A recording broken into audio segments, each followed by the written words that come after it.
Okay, good morning, everybody. So I am trying to get a hold of my kitchen again. And one of the projects that I have had on the agenda is to do some winter sowing. And winter sowing is a very cheap way to start seeds. Now, I have mentioned before that I actually do have a greenhouse, and I may have showed it to you when I did the garden tour. But I believe when I did the garden tour, you could just see the skeleton of it because it did get ripped up in a storm last year. So we have been modifying it. And when I say we, I mean my wonderful husband, who does not like my help when he's building things. So I tell him what I want, and then he doesn't allow me to help him with it because he just wants to be left alone to build it.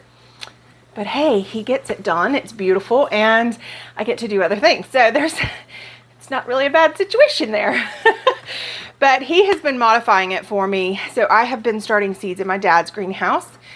But I wanted to go over some other ways because not everyone is in a position to have a greenhouse or to have a family that has a greenhouse. And I understand that. And there's a lot of ways that you can start seeds inside. But right now, with inflation and, just people a little worried about getting some things done, I wanted to go over a few ways that you can start seeds very, very cheaply. Now, winter sowing is something I have actually been wanting to do for a couple years. And this year, I finally saved up enough milk jugs to do it. But before I go into that, I wanted to show you a couple other ideas that I came up with and my mom came up with. So my mom saved one of these Febreze containers. It's the wet wipes that you put to mop the floor. And it has this, clear lid that's great for the greenhouse effect. And then she saved her lids to her laundry detergent. And these are a great size to start seeds in. So all you would have to do is take a drill,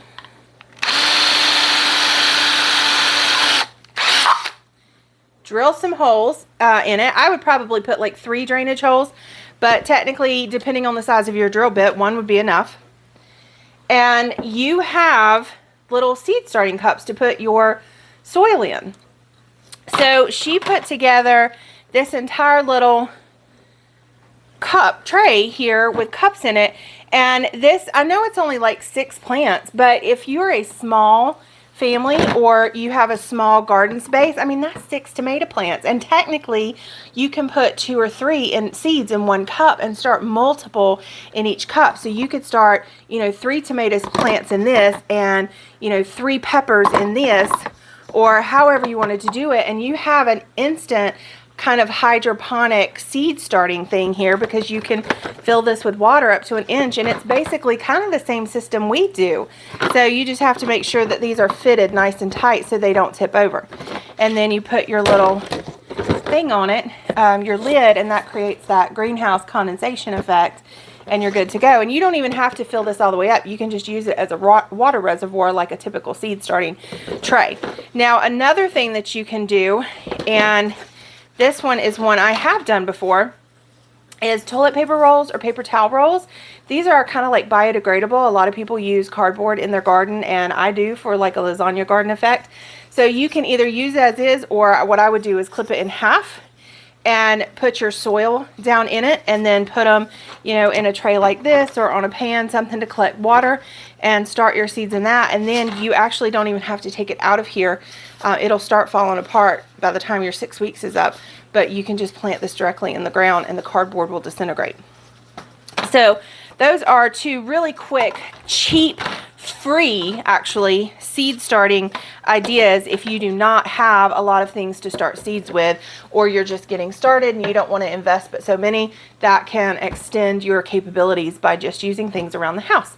So let's get back to winter sowing, which is what we are here for. So what is winter sowing? Winter sowing is, in essence, a method of starting seeds using recycled containers to create a greenhouse effect. And it can be done with anything, but like upside down totes, clear totes, or the cat litter jugs. Milk jugs are the most common, and that is what we are using. And you start it with seeds that can stand or need cold stratification, which is basically seeds that are exposed to cold and moist environments to kick them out of dormancy to germinate. So a lot of trees, shrubs, perennials, flowers, but brassicas a lot of times can handle this same environment. So it's a great way to go ahead and put plants or seeds out in the winter, even when there's snow on the ground. You can do it in December, January, and then they will naturally germinate when they are ready based on the temperatures and everything, and give you a head start on your garden. But it also allows you to start seeds very cheap and basically free, actually, because you can use anything that has that frosted clear plastic. So like your milk jugs, you're going to, if you drink milk anyway, there you go. So all you need is a little bit of good soil and you're ready to go. So with the milk jugs, it's a little bit different, but each individual jug is going to create a greenhouse effect. So what we're going to do is I'm going to switch the camera to go down on my hands so that you can see a little bit easier what I'm doing, so I'm not like trying to hold things up. And forgive me because I need to get my nails done. So the polish is looking a little rough, but here we go. Let's do this. Also, just a really quick aside, does anybody get these, you know, like beautiful cups that have these wonderful sayings like slow down and enjoy the moment? And then you sit there and you look at it and you're like, I'm too busy to enjoy the moment. I have things to do. So quit trying to tell me what to do, because this is my 4th cup of coffee. So I'm not slowing down to enjoy this moment. Thanks. Maybe that's just me. Okay. So what we're going to do is first we need some drain holes in these. So a lot of people put them straight in the bottom, and I will put 1 or 2, but I'm going to put 1 on the side too, because I don't want my water to drain out too fast. I did pick like the longest drill bit in history to do this with.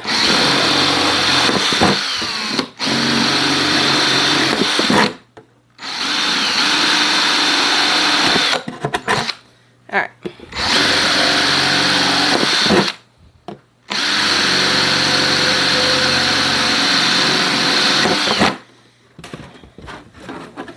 All right, so, and I'll just do one at a time. So then we are going to clamshell this. So right here at kind of the edge where the lid is,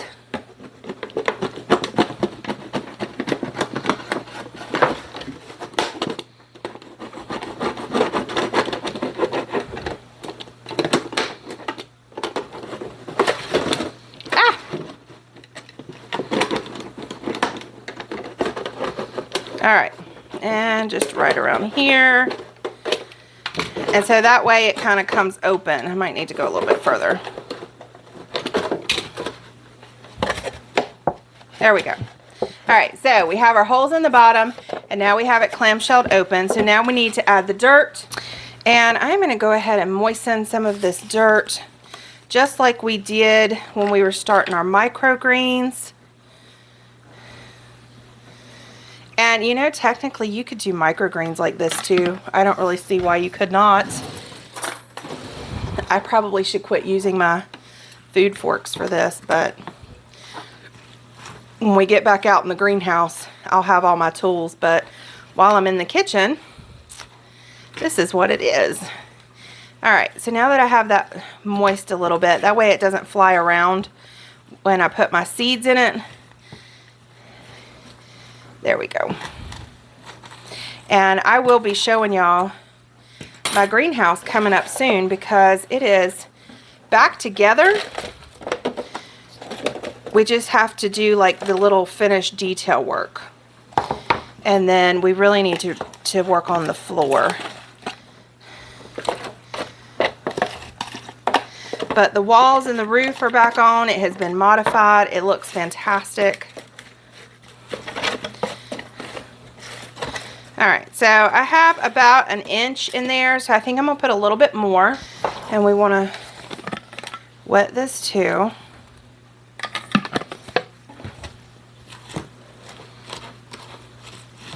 And this little cup cup I'm using is actually from the dollar store. It's one of the paint cups, and I just find it's really useful as a garden tool.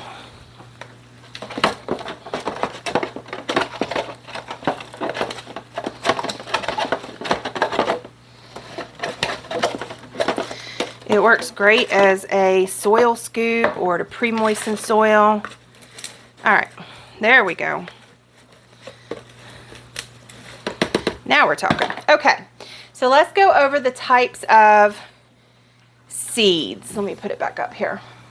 Okay, so real quick before we continue, let's go over the types of seeds that you can plant for winter sowing. You can do a lot of different things, but there are some seeds that are going to do better when you're putting them out in the cold, and especially depending on your weather.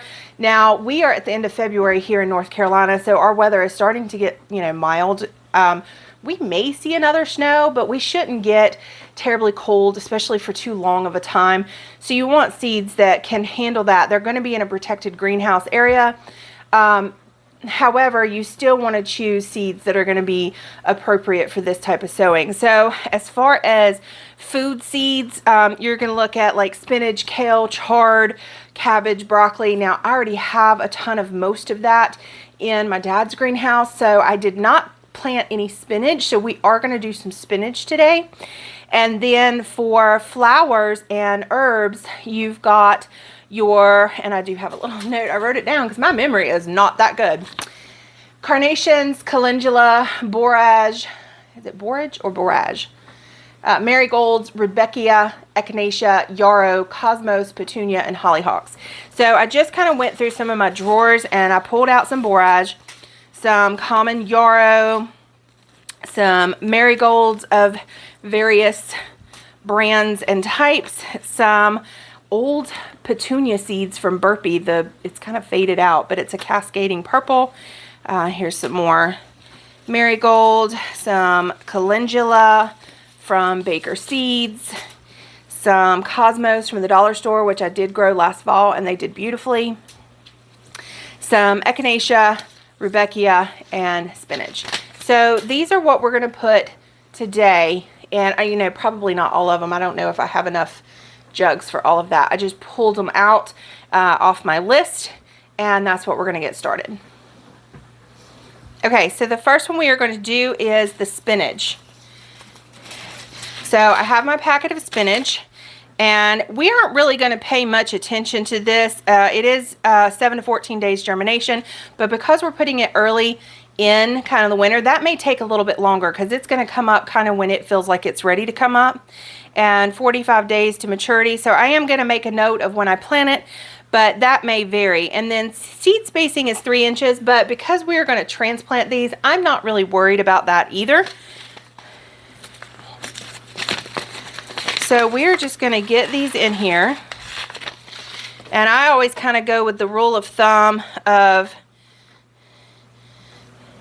twice as deep as the seed is large. So I'm just going to sprinkle these around here.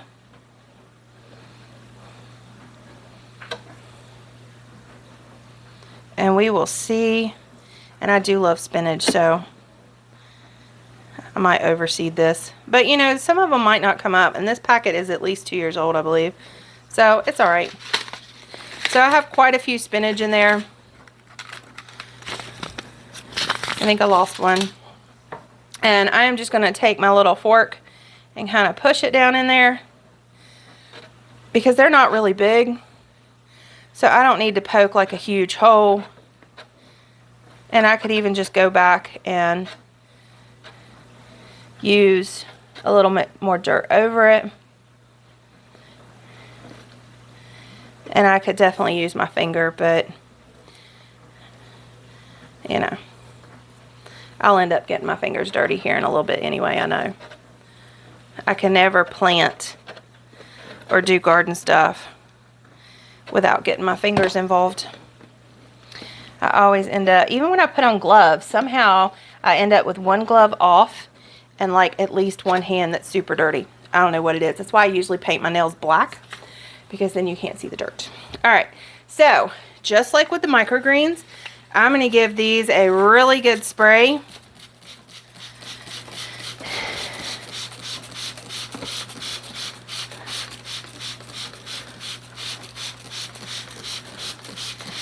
Now here's where the difference is. Now we are going to tape this back on.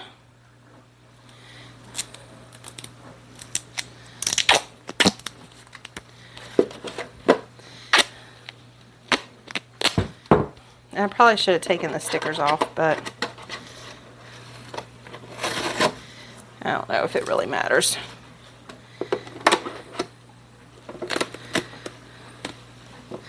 And I'm pretty sure you can do this with any kind of tape.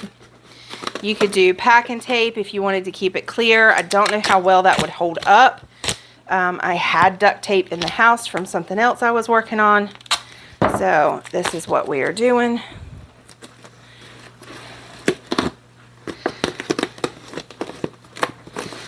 Alright, so once I kind of get it back, then I can kind of go around it better.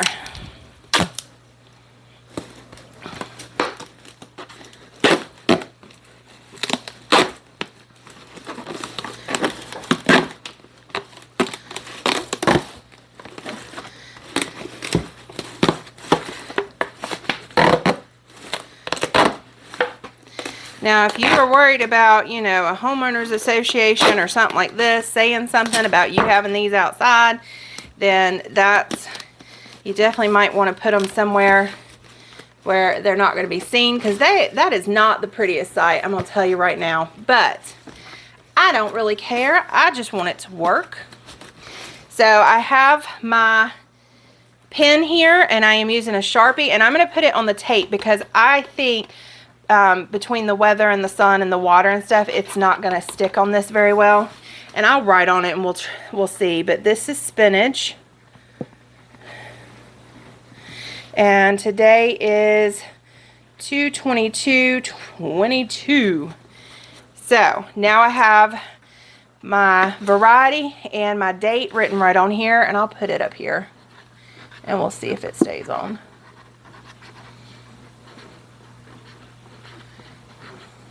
Now, here's the answer to what everyone's thinking.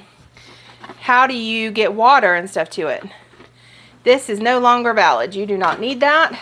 And you set it out just like this, and you need to make sure it's getting sun, as much sun as possible, as well as water. So you will need to check this, and you can just kind of eye it and see how dry your dirt looks. Now, we have the next 3 days of rain, and we typically have really wet springs, so hopefully this is going to be okay without me doing anything for the next few weeks. But I will definitely give you a heads up, as far as we'll monitor it, just kind of like we do the greenhouse, where I give you an update every few weeks. So, you know, like halfway in between and then at the end. So this is winter sowing, and we're going to find a nice spot for this and see how they do.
All right, there they are, right up at the top of my steps when you come up onto my deck. So not the best looking place for them, but as you can see, one of the best locations light wise. I may move them out to the garden later, but for now, there they are. Thank you for joining me on this project. It is something that I have been wanting to do, and I hope you benefit from it. If you have not looked into winter sowing, I'm sure there are plenty of videos out there. I know Laura at Garden Answer has done some in the past, and she is fantastic. So thanks for joining me, and I will see you on the next one.